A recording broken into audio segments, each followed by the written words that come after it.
Buenos días, 8 de la mañana, la mirada puesta en Joe Biden, porque el miércoles va a intentar pasar la ayuda tanto a Ucrania como a Israel, ese paquete de más de 100.000 millones de dólares en el que también va, ojo, importante, el cierre de la frontera diario en el caso de que haya al menos 5.000 intentos de saltar la frontera de Estados Unidos. Ese es el intento que tiene Biden de intentar desatascar los 60.000 millones para Zelensky y también ayuda para Israel en este entorno, a pesar de que como paquete extra va a sacar el entorno de 17.000 millones para la ayuda a Israel, en el que no va a contar durante el día con ayuda tampoco para Ucrania.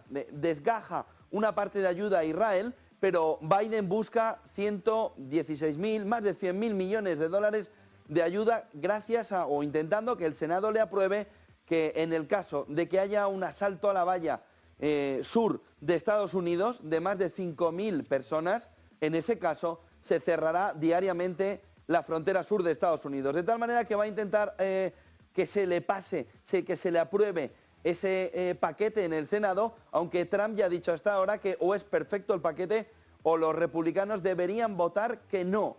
De tal manera que tensión máxima en un momento en el que estamos viendo y estamos analizando también la fotografía que nos dejó ayer Jerome Powell. Volvió a insistir que solo cuando se llega al 2% y se tenga la seguridad de que la inflación está vencida y va a quedar por debajo del 2%, solo en ese caso se puede empezar el movimiento de bajada de tipos. Insistió en que marzo parece demasiado pronto para que se tenga la seguridad de que la inflación está vencida, y está lanzando sobre todo al segundo semestre el inicio del movimiento de rebaja de tipos de interés. El mercado no le cree, por un lado, en la renta variable, pero en la renta fija, mirando el 10 y el 2 años, el movimiento de escalada, de subida importante durante la mañana, nos está reflejando que esa entrevista que dio anoche en CBS, Jerome Powell, le está convenciendo de que Powell no va a subir, no va a bajar tipos, no va a iniciar el proceso de bajada de los tipos de interés en marzo.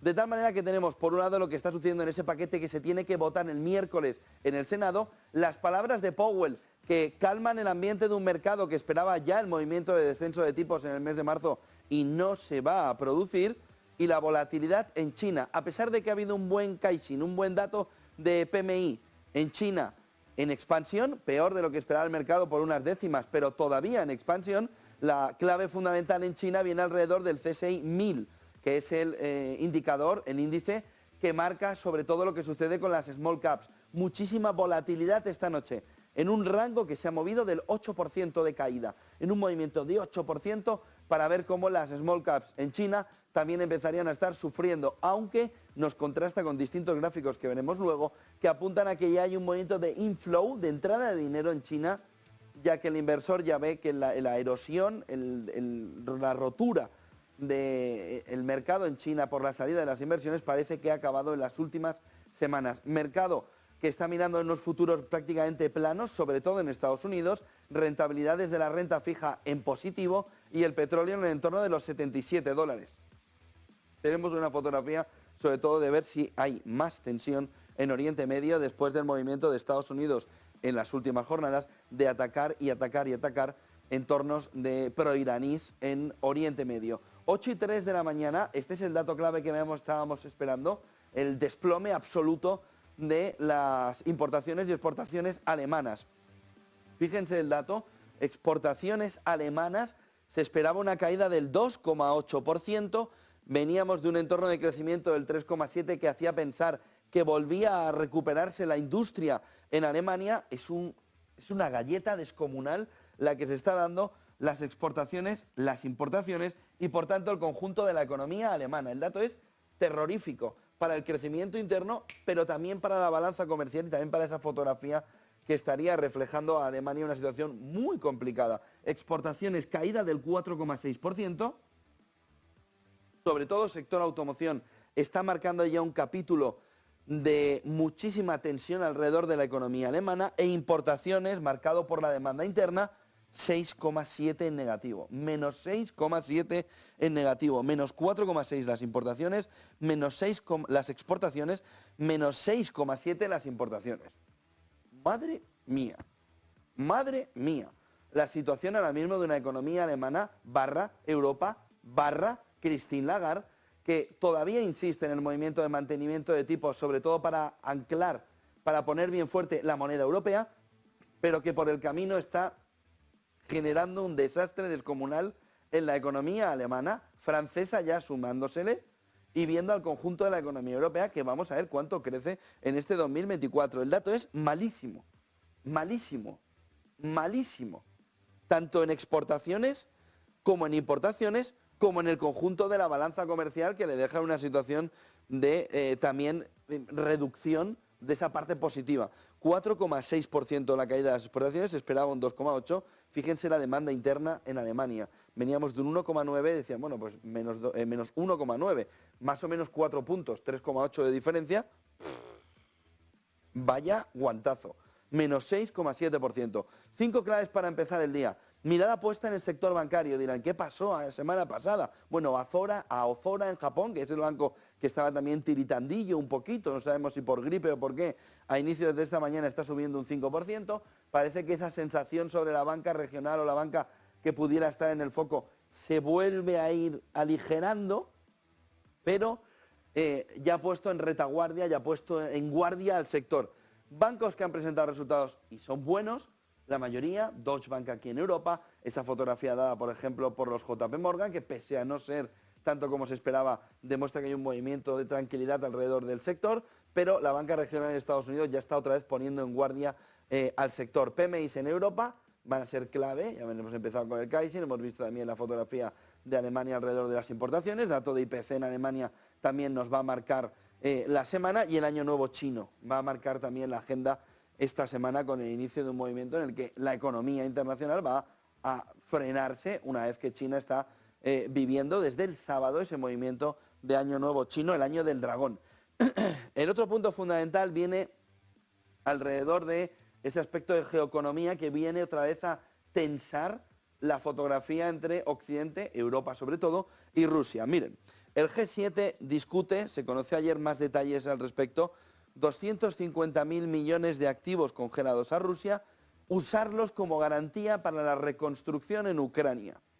Es un plan que está viendo ahora mismo con Europa. ¿Cuáles son las claves? Miren este gráfico. Aquí hemos resumido todo el paquete que ayer ya empezó a verse, de cómo los aliados no usarían directamente ese dinero, sino que ganarían tiempo a la espera de un punto fundamental. Y es que una gran parte del G7 cree que en cualquiera de las circunstancias de paz, y luego veremos el artículo que hoy publica El País, le repito, El País, alrededor de cómo los aliados, El País, un artículo, alrededor de cómo toda la fotografía se va encaminando, alrededor de cómo los aliados estarían empezando a asumir que va a ser muy complicado, prácticamente imposible, la recuperación del territorio perdido por parte de Ucrania, y que sin embargo hay que caminar en un entorno de paz. En este entorno, en ese entorno que estamos comentando, los aliados, sí opina la mayoría de ellos que el derecho internacional va a apoyar que Rusia pague por los daños de la guerra. Rusia puede negarse al derecho internacional, es decir, a una sentencia que diga que tiene que pagar. De tal manera que considera una parte del G7 que quedarían liberados los 250.000 millones de dólares congelados como colateral para una emisión que podría arrancar ya. Se pueden imaginar el nombre de quién haría la emisión. BlackRock, ¿no? BlackRock, para poner 250.000 millones de dólares con los colaterales de los activos congelados como garantía. De tal manera que seguirían congelados, no incautados, según el G7, cuando crucemos la frontera hacia Rusia, van a decir que ha habido un robo internacional. Cuidado con eso, que ha abierto muchas puertas en el pasado a inicio bélico en determinadas épocas, no solo en los entornos entre guerras, entre la primera y la segunda, sino también siglo XIX, siglo XVIII, de tal manera que esos activos, según el G7, no Rusia, seguirían como garantía congelados para que, esperando a que el derecho internacional diga que Rusia tiene que pagar por los daños de la guerra, esa parte de activos puedan ser ya utilizados siempre que Rusia no quiera pagar. El lío es descomunal, ¿eh? El lío es descomunal. Todavía está analizándose en el área técnica, no está tomada la decisión, faltaría más. G7 se ha comprometido, dicen, mantener los activos sancionados congelados hasta que Rusia pague por los daños en la guerra, de tal manera que el G7 dice, bueno, si pagas tú, se te devuelven los activos congelados, que son sobre todo activos que tiene el Banco Central de Rusia, no son activos de oligarcas, en este caso estamos hablando de activos del Banco Central de Rusia.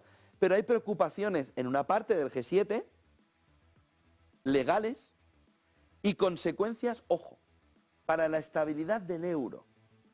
Algo que ha emergido en las últimas horas, en el fin de semana, alrededor de cómo la incautación de esos activos podría dificultar la estabilidad del euro por la salida de una serie de inversiones o por la salida de una serie de tenencias que, por ejemplo, China o India o otros países pudieran tener en Europa y entendieran, ya que gran parte de esta deuda congelada está en Europa, que Europa deja de ser un entorno seguro para determinadas inversiones, no de guerra, sino determinadas inversiones que en un futuro pudieran ser congeladas por situaciones complicadas.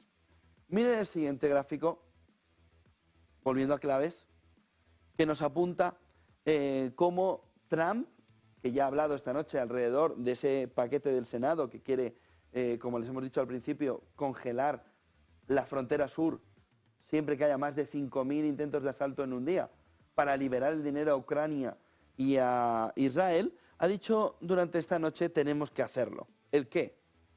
Ojo, porque la apuesta de Trump en la pelea con China, en la batalla comercial con China, en el imponer una serie mayor todavía de restricciones comerciales, tiene una cifra ya fundamental. Es esta. El 60% del precio en aranceles para elevar el precio de los productos chinos a la entrada en Estados Unidos, ya sea como producto final o como producto de paso. De tal manera que lo que busca Trump es un movimiento de política proteccionista en el que sin ningún lugar a dudas dejaría a China en una situación muy complicada. Es decir, la batalla comercial, la batalla arancelaria que se vivía hace apenas unos años cuando Trump era presidente, puesta ya en un estado en el que la economía mundial lo vería sobre todo ya de una manera de ataque total entre las dos economías económico. 60% por arriba, dijo ayer en una entrevista, superaría el arancel el 60% tranquilamente en la mayoría de media, en la mayoría de los productos. Ojo al movimiento que está planteando Trump si ganara las elecciones en noviembre, porque impactaría de una manera muy agresiva a la relación comercial Estados Unidos-China, pero también al comercio internacional por todo el tránsito arancelario de productos que llegan de China, pero no acaban en China, no acaban en Estados Unidos, y que también tendrían ese arancel. Apple Vision Pro, bueno, ya está en el mercado por 3.500 millones de dólares, y el debate, los artículos, el intento de generación de opinión pública durante el fin de semana viene a decir que van a cambiar el móvil y la televisión. Bueno, aquí es difícil empezar a catalogar a cada uno el que la lleva, pero haciéndolo de una manera que todo el mundo se sienta integrado, ya se ha empezado a ver, ¿no?, a una serie de ciudadanos, ¿no?, con las gafitas desde el viernes. Al primero que salió ayer parecía que llevaba las tablas de Moisés, ¿no?, y estaba el pueblo llevándolo en volandas. Bueno, habría que remontarse a Moisés, a Abraham, para ver algo parecido. Entiéndame el contexto en el que lo estoy diciendo, ¿no?, irónico también, para entender cómo ya se ve gente en Estados Unidos caminando con las Apple Vision Pro. Saben que eso se están vendiendo ahora mismo en Estados Unidos, hizo primero en preventa y el viernes ya empezó a venderse. Se han gastado 3.500 dólares. Es curioso ver cómo alguien va con 3.500 dólares puestos en la cabeza aquí, con total tranquilidad por la vida y haciendo el moñas por la calle, ¿no? Van por aquí así, mirando, tocando. Bueno, estamos en un nivel absolutamente brutal, porque al menos con las gafas anteriores, pues como estabas ahí atontado con el móvil puesto a esta distancia, ¿no? Hijo, aléjate el móvil de la cara, ¿no? Y vas alejando, no te pongas cerca de la tele, ya tenemos la tele aquí, ¿no? Pero estas tienen un poquito, ¿no?, como si fuesen las gafas estas de la Nerf, ¿no?, cuando te van a tirar y dices, ¡ay, no me pegan el ojo!, ¿no? Pues son muy parecidas en el sentido de tener esta parte abierta, y entonces ya se ve un montón de gente pues en otra época, ¿no? Es un estilo, no sé, es que no hay manera de catalogarlo, ¿no? Si lo podemos ver algo parecido a como Star Wars podría imaginarse algo, o como Son Goku, ¿no? Cuando iban con aquello para decir, este es fuerte, me voy corriendo y no le pego, ¿no?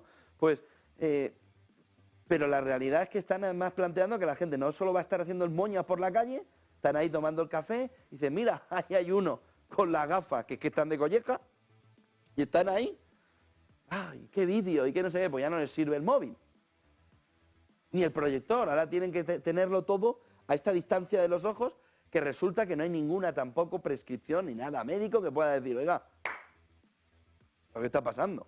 Pues ya tenemos gente, ciudadanos por la calle, en un estado en el que, bueno, ya verán luego los coches autónomos viendo a los de las gafitas. Vamos a ver si sincronizan el coche autónomo con el moñitas pasando por la carretera, ¿no? Viendo a ver de qué manera no le atropellan. Y luego está el efecto, bueno, llevas 3.500 euros puestos en tu cabeza. Que es tan sencillo como mientras tú estás moñeando por ahí, que te hagan así y decir, hasta luego, bienvenido a la vida real. Pero estamos entrando, ¿no? Dicen en el mundo del antropoceno, ¿no? Esa nueva era que supuestamente se habría iniciado con el chip de Neuralink puesto el otro día y anunciado por Elon Musk, pero que tiene como efecto zuckerbergiano esto de Apple, que es que yo creo que hasta los de Apple están diciendo, bueno, que sí, pero ya se ve, y es lo importante, un movimiento de gente por la calle en una nueva era, ¿no?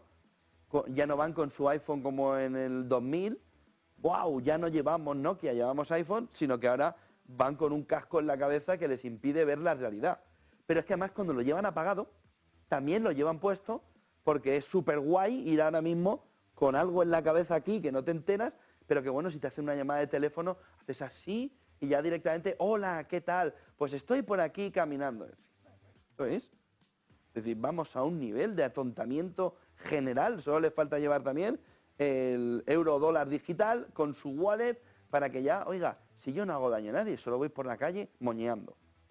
Pero vamos a ver cuál es la reacción, sobre todo cuando la extensión vaya a todo el mundo, no solo en Estados Unidos, y vamos a ver cuando nos den los primeros datos de que se han comprado alguien un casco con una cámara dentro, ¿no? Con un móvil dentro pegado a los ojos, pero que es un casco con un móvil dentro de 3.500 dólares. Ahora, va a cambiar la forma de ver la televisión y el móvil, ¿no? Lo que va a cambiar es la forma en la que el ser humano deja de hablar con otros. Hablan con aparatitos, hablan con avatares, hablan con chorradas, pero lo que va a hacer, cuando alguien se quite las gafas al ritmo al que van a decir, la Virgen, si había vida. O ya veremos si inteligente, pero había vida, hay gente allí. Pero bueno, por lo que yo creo que mereció una mención ver que pues la locura colectiva está llegando. ¿Y cómo va a afectar a los negocios? Pues hombre, si la economía camina hacia los negocios y todo el mundo quiere vender las gafas estas, pero YouTube, por ejemplo, ya ha dicho que no va a aplicar, no va a hacer una aplicación para estos dispositivos por ahora. Que quien quiera, que se meta en el navegador, ponga YouTube y se ponga a ver el vídeo que quiera. Pero que por ahora no va a haber ese movimiento. Zuckerberg tampoco ha hecho ninguna reacción todavía, pero ya te digo, ya tenemos gente zombie por las calles, haciendo así además, bueno, una cosa espectacular, como para haber venido del pasado a ver esto y estarían alucinando. Vayamos a las claves del mundo en guerra con una parada anterior, que es este artículo que les decía del diario El País, no RT, no El País, que meses después apunta lo que, por ejemplo, aparte de los tertulianos que han venido aquí a Negocios Televisión, la he estado diciendo durante meses, pero ¿qué estás diciendo? ¿Cómo puede ser que estés comentando esto? Bueno, diario El País, hay que repetirlo, diario El País, repetimos, diario El País, los aliados envían señales a Ucrania de que es improbable recuperar el territorio perdido. Hay una serie de afirmaciones, de artículos, alrededor de cada vez más voces en Washington y Europa, opinión pública en la última fase, de cabeza a la mesa de negociación. País. Cada vez más voces en Washington y en Europa advierten de que hay que garantizar la seguridad de Ucrania en el largo plazo, pero a cambio de asumir que Rusia ocupará parte del país. El país. Los aliados envían señales a Ucrania de que es improbable recuperar el territorio perdido. Vamos a ver. el mainstream viene al mundo en el que ya ve de una manera evidente que es con lo que hay ahora e incluso con la ayuda llegando, 50.000 millones que no son para hoy, son hasta 2027, con ese capítulo de reconstrucción, han visto lo que contábamos alrededor del G7, de cómo los 250.000 millones van con activos congelados y se está viendo ya la forma en la que se activa todo, que es improbable recuperar el territorio perdido. Ojo, porque cuando el mainstream, esa opinión general, esa ideología, pensamiento único, ya entra también a la opinión pública española como uno de sus temas principales desde anoche en su portal web, a decirle a los ciudadanos, en este caso españoles, pero parte de un mensaje más general en Estados Unidos, con la opinión pública ya meses diciéndolo, con esa sensación en Alemania de que la situación de miedo, de temor en Europa ante un posible ataque y sobre todo de que ya se ha conseguido lo que Stoltenberg también anunció el otro día en la Heritage en Washington, en la Fundación Heritage, que es que la opinión pública europea ya está concienciada de que hay que... y de que una institución que estaba prácticamente olvidada está ahora mismo en uno de los ejes principales de las relaciones internacionales. De tal manera que esto empieza a estar el pescado vendido. ¿Hacia dónde? Hacia una mesa de negociación de paz que nos apunte en este mismo 2024 algo parecido a lo que sucedió en 2015 en los acuerdos de Minsk. Un final de las hostilidades para llevar a una aceptación de unos términos de paz en el que diario El País, los aliados, empiezan a ver que es improbable recuperar el territorio perdido en Ucrania. Y que no solo en Washington, sino que en Europa hay que admitir que para garantizar la seguridad a largo plazo y que Ucrania entre en Europa, Rusia tiene que tener el colchón de lo que habría conseguido alrededor de esta guerra de Ucrania en los últimos casi 2 años, a cambio de asumir que Rusia ocupará una parte. ¿Por qué es importante? Miren, es importante porque cuando ya el mainstream está ahí, cuando el Washington Post, que el día 27 ya publicaba un artículo alrededor de esto mismo, es decir, este artículo del País parece un calco del Washington Post del día 27 de enero, en el que ya se apuntaba que el largo plazo te obliga a asumir algo en el corto plazo, que es esto. Pero a cambio, lo que estaría planteándose, ¿qué es?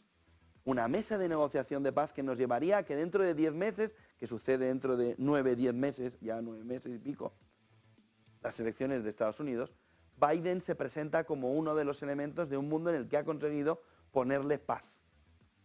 No espera que si Trump gane, finalice el conflicto, sino que él se puede presentar ante los electores como quien ha conseguido parar a Putin, en un entorno en el que Putin se le ve más parecido a los miembros del eje del mal de la Segunda Guerra Mundial que al Putin de hoy. De tal manera que se le puede poner ya esa fotografía clave de cómo hacer una alegoría de lo que está sucediendo ahora con la Segunda Guerra Mundial, pero frenado por un nuevo líder, que en este caso es Biden. Con lo que el discurso narrativo está ya perfectamente planteado. Perfectamente planteado. Y cuando el País viene a poner ya el corolario, es decir, el punto a la I final, esto empieza a estar muy cerca. Segundo aniversario en apenas días. De tal manera que tenemos ya la fotografía clara de cómo los aliados ya ven claro que Ucrania va a perder una parte del territorio a cambio de conseguir, cuando llegue esa mesa de negociación de paz, la presencia en Europa y la entrada en la OTAN. Claves del mundo en guerra, cuidado porque esa parte era la parte fundamental, que viene sobre todo, miren, viene muy alineado con otros temas de este mundo en guerra que empiezan a surgir. Por ejemplo, Christopher Heusen fue uno de los asesores de Merkel, por ejemplo, ha sido embajador alemán en la ONU, de la Conferencia de Seguridad de Múnich, que es desde donde él nos habla. Dice, ya se tiene que estar pensando en cómo poner fin a la guerra de Ucrania, debemos llegar a una situación como la de 2015, acuerdos de Minsk. ¡Qué casualidad! Que a la vez ese artículo del País, que el 27 de enero, el artículo clave del Washington Post, apuntando a lo que el País dijo un par de semanas después, alrededor de cómo esa fotografía empieza a plantearnos un camino, un capítulo, algo importante alrededor de cómo esa mesa de negociación de paz se va acercando. La OTAN está empujando el conflicto Rusia-Ucrania hacia una guerra mundial, dice el Global Times chino, alrededor de un artículo de opinión en el que apuntan cómo la OTAN estaría ya empujando a un conflicto que iría muchísimo más arriba para intentar o buscar un conflicto que pueda acabar en una guerra mundial. De tal manera que, ojo a la fotografía con ese artículo de China también, que va contra la OTAN directa, como respuesta a lo que durante la semana pasada, sobre todo Stoltenberg y en esa conferencia en la Fundación Heritage, llegaba ese mensaje contra China. Estados Unidos y Gran Bretaña lanzaron otro ataque conjunto aéreo contra objetivos hutíes en Yemen. El movimiento ha sido continuo durante las últimas horas, sobre todo durante el fin de semana, ya se lo contamos el viernes. Como se iniciaba, todo parece indicar que, según la entrevista que también le hicieron a Lloyd Austin durante el fin de semana, ese movimiento mandado por Biden va a continuar en Oriente Medio, y Cámara de Representantes en Estados Unidos, que vota esta semana ese paquete que le estamos contando desde primera hora, no el que tiene la ayuda a Ucrania el miércoles, sino que durante la jornada, y ese es en el Senado, sino que en las próximas horas se tiene que votar también uno de paquete de ayuda independiente que iría a Israel de 17.600 millones que no incluyen a Ucrania.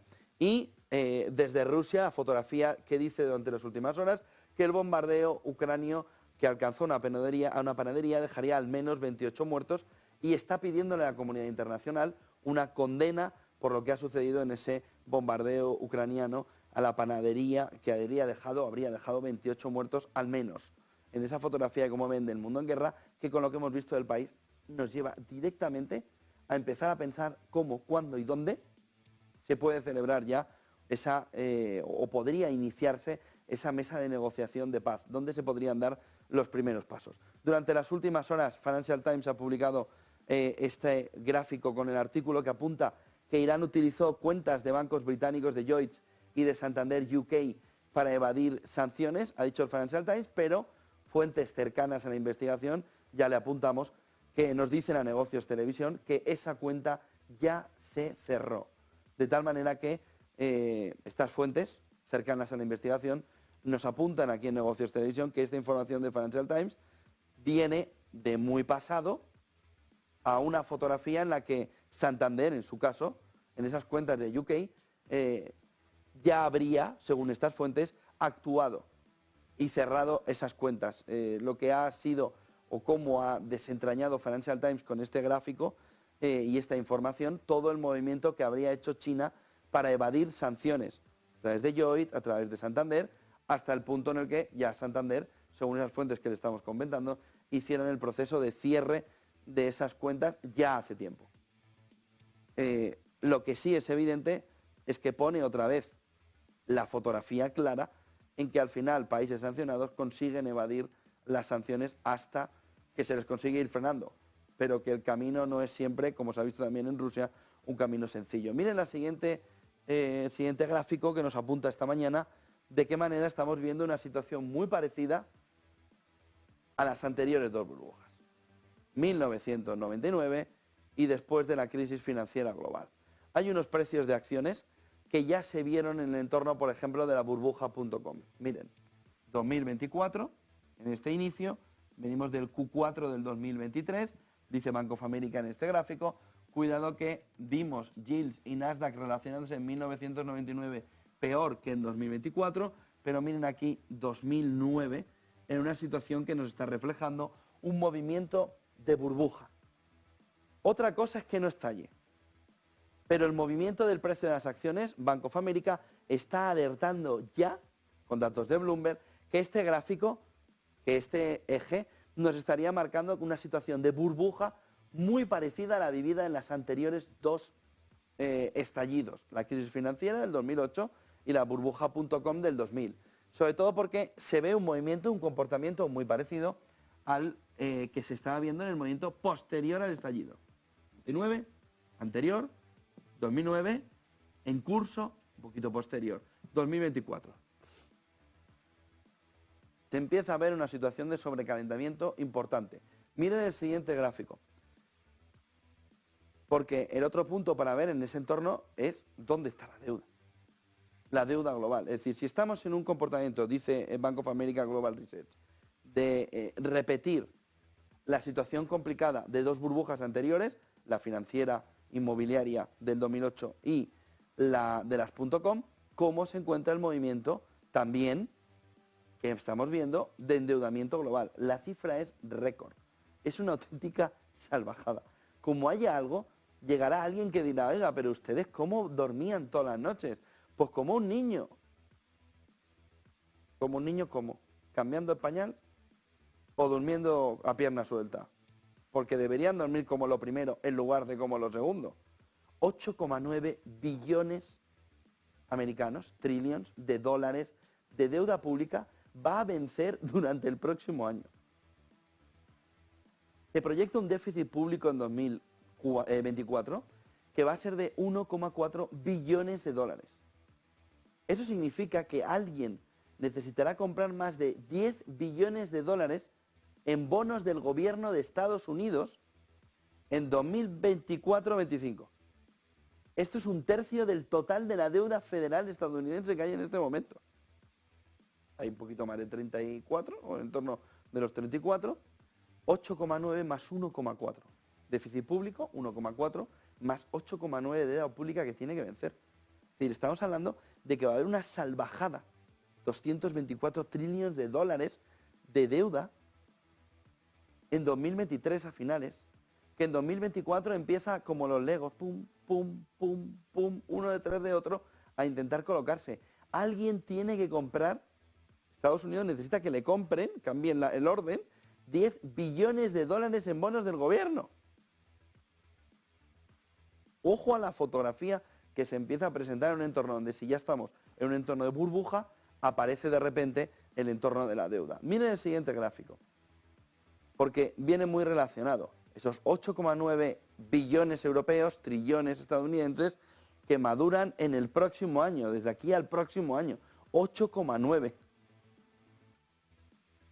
Más 1,4 de déficit. Es una auténtica salvajada.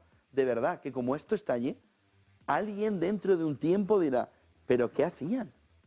Nada, esperar a que estallara. ¿Pero qué hacíais? Vendrá y dirá, ¿por qué nadie apuntaba a que esta salvajada iba a estallar en la cara? 8,9 billones de deuda que tiene que refinanciarse. A los tipos actuales, o baja la Reserva Federal los tipos, o a qué tipo se va a refinanciar esto. 8,9 billones europeos, trillones estadounidenses, más 1,4 billones europeos, 1,4 trillones estadounidenses, que van en el déficit de Estados Unidos. Que dice, crece, pues ¿cómo no va a crecer? A base de deuda. ¿Cuánto quieres crecer, Joe?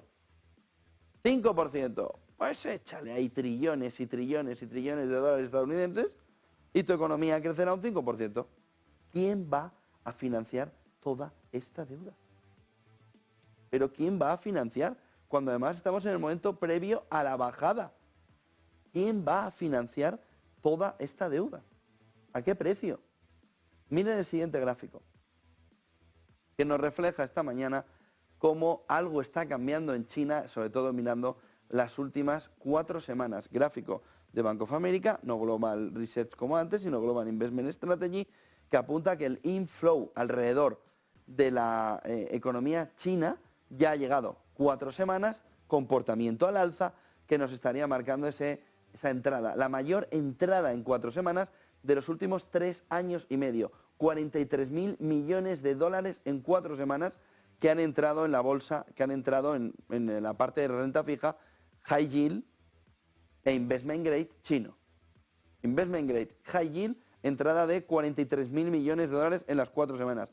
Mayor entrada en los últimos 3 años y medio. Miren el siguiente gráfico, que nos refleja también esta mañana el movimiento de entrada, que se ve agresivo en la parte final. Allí viene, en torno de los 2 billones, agregando también Japón, marcando un camino en el que China vuelve, o parece que los inversores en China están tirando la toalla y están buscando o optando también por invertir parte en Japón y buscando otras alternativas. Hay una parte sí que no es investment grade, que es high yield, que estaría buscando otras alternativas también, por ejemplo, japonesas en este entorno. Sería inversores de China invirtiendo fuera en este entorno.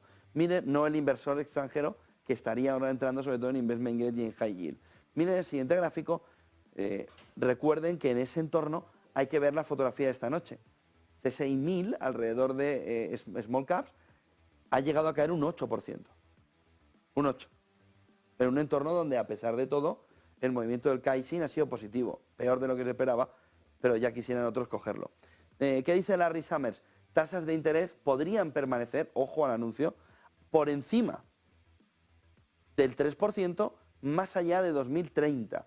Lo advierte el exsecretario del Tesoro estadounidense Larry Summers, que apunta cómo los tipos de interés que todos pensamos que van a estar en el entorno de donde esté la inflación tendría tanta fortaleza entre el 1,5, 2, 2 y poco, que tendría que mantener la Fed hasta al menos 2030 el 3%. Mira el siguiente gráfico. Brecha entre las ganancias tecnológicas de las grandes, de las 7 magníficas, y las de pequeña capitalización. Otra vez ampliado. Máximo histórico. Gráfico de Refinitiv que nos apunta cómo las small caps en ese Russell 2000 nos siguen o vuelven a reflejar un movimiento de descenso y abren todavía más la brecha frente a las compañías, a las 7 magníficas del Nasdaq, marcándonos un camino en el que las small caps, que parecía que en 2024 podía ser su año, pues es como Europa los últimos 10 años. ¿Será tu año? No. Miren la fotografía, cada vez más el inversor dice 7 magníficas que son capaces de poner un casco con un visor a escasos centímetros del ojo del ciudadano para ir por la calle haciendo moñas. Miren el siguiente gráfico, que nos refleja también esta mañana ese movimiento de inflow que decíamos en equities, es decir, en renta variable. Últimas 4 semanas, entrada de 21.200 millones de dólares. Veíamos antes high yield y investment grade, ahora en renta variable 21.200 millones de dólares, la mayor de la historia. Miren el siguiente gráfico, que nos refleja también el movimiento de tipos de interés reales en Estados Unidos, que nos marca el camino a cómo estamos ahora mismo en el máximo real de los últimos 20 años. Tasa real de fondos federales alcanza ya el nivel más alto en 2 décadas después de la no bajada de tipos por parte de Jerome Powell y decir ayer en la entrevista en CBS que marzo ahora mismo tampoco lo ve porque tiene que asentarse todavía más el movimiento de bajada de la inflación. Estamos en tipos reales máximos de las últimas 2 décadas. Miren el siguiente gráfico, que nos señala también esta mañana el movimiento en el que, y es interesante ver, como el 60% de los 50 estados de Estados Unidos tienen una actividad económica en retroceso. Recesionaire.com, que publica cómo esos 50 estados de Estados Unidos ya ven la actividad económica en entorno recesionario, está ya en declive. Miren dónde están los picos. 2020, 2008, febrero del 2002, el final, crisis.com, 90, 32,79. Todavía en un entorno rojo, hacia arriba como el declive en el conjunto de la economía de Estados Unidos. 8:30 de la mañana, titulares de cena.